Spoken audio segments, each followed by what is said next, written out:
तो चलिए next topic है हमारा यज्ञ के विवादित प्रसंग। तो ये स्टार्ट करते हैं।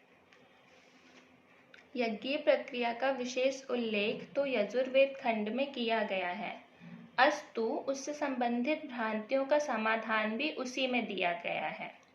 किंतु यज्ञ और वेद परस्पर एक दूसरे से गुथे हुए हैं, इसलिए उससे संबंधित समाधानों का आवश्यक उल्लेख यहाँ भी किया जा रहा है। यह तथ्य ऊपर स्पष्ट किया जा चुका है कि वेद में यज्ञ, अग्निहोत्र, परक कर्म कांड से परे और भी बहुत कुछ है। वेदार्थ के क्रम में उन सभी संदर्भों में दृष्टि खुली रखनी चाहिए।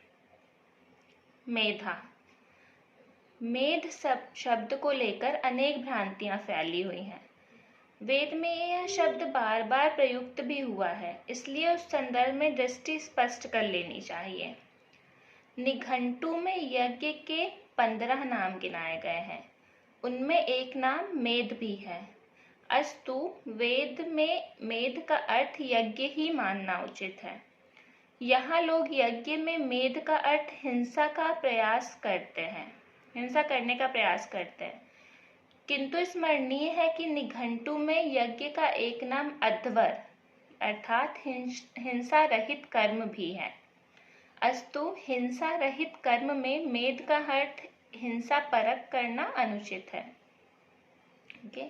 तो मेध का व्याकरण परक अर्थ होता है मेधा हिंसनयो संगमे च, मेधा संवर्धन, हिंसा एवं एकीकरण अर्थात संगतिकरण।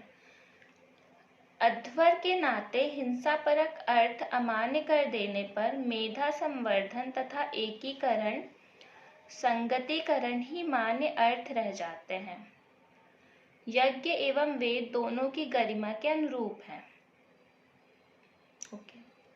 तो वेदोक्त यज्ञीय संदर्भ में बलि एवं आलभन यह दो शब्द भी प्रयुक्त होते हैं, जिनके हिंसा परक अर्थ करने के प्रयास किए जाते हैं। मेध की तरह उनका भी एक अर्थ यदि हिंसा परक है तो भी अध्वर हिंसा रहित कर्म में हिंसा परक अर्थ नहीं किए जाने चाहिए। उनके शेष अर्थों के साथ यज्ञीय संगति बहुत ठीक बैठ जाती है। बलि, दूसरा वर्ड है बलि। यह शब्द बल इनसे बना है, जिसके कई अर्थ होते हैं, जैसे पहला आहुति भेंट चढ़ावा, दूसरा भोज पदार्थ अर्पित करना। प्रचलन की दृष्टि से देखें तो भी उक्त भाव ही सिद्ध होते हैं। सद्गृहस्थ के नित्य कर्मों में बलि वैश्व देव यज्ञ का विधान है। उसके अंतर्गत भोज पदार्थों को यज्ञार्थ अर्पित किया जाता है। किसी प्रकार की हिंसा की प्रक्रिया प्रचलित नहीं है।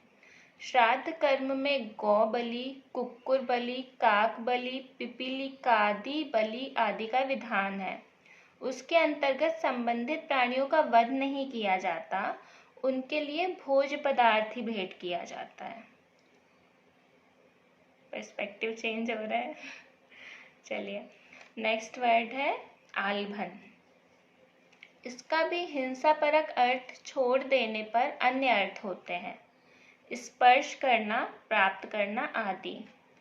ब्रह्मणे ब्राह्मणम आलभेत, छत्राय राजन्यम आलभेत का अर्थ हिंसा परक करने से होता है। ब्राह्मणत्व के लिए ब्राह्मण का वध करें और क्षात्रत्व के लिए क्षत्रिय का वध करें, यह अर्थ सर्वथा असंगत लगता है। विवेक संगत अर्थ होता है ब्राह्मणत्व के लिए ब्राह्मण तथा शौर्य के लिए क्षत्रिय को प्राप्त करें या संगति करें। अस्तु यज्ञ एवं वेद की गरिमा परक स्वाभाविक अर्थों को ही लिया जाना चाहिए। यज्ञ कर्म कांड के अंतर्गत अश्वमेध, गौमेध, नरमेध, पितृमेध आदि प्रकरणों की संगति ऊपर वर्णित सिद्धांतों के आधार पर ही ठीक प्रकार बैठती है। इन प्रकरणों का उल्लेख यजुर्वेद में विशेष रूप से किया गया है। यहाँ तो मात्र इतना आग्रह किया जा रहा है कि सुधी जन वेदार्थ के क्रम में यज्ञ की विराट प्रक्रिया को ही ध्यान में रखकर चले।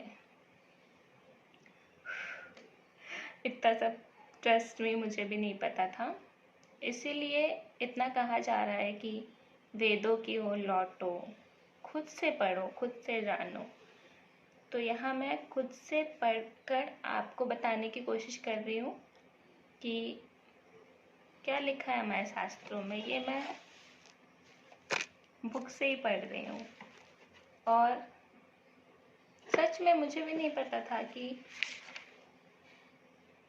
एक्चुअली में जो संस्कृत शब्द हैं वो संस्कृत भाषा के विलुप्त होने के कारण धीरे धीरे, मतलब विलुप्त होने की कगार पर है, अभी हुई नहीं है, पर क्योंकि लोगों का उस भाषा के प्रति अवेयरनेस कम हुई है, इसीलिए हम उसकी मीनिंग कुछ का कुछ निकाल कर कुछ और ही समझ लेते हैं।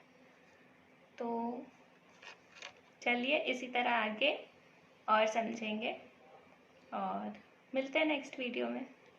नमस्कार।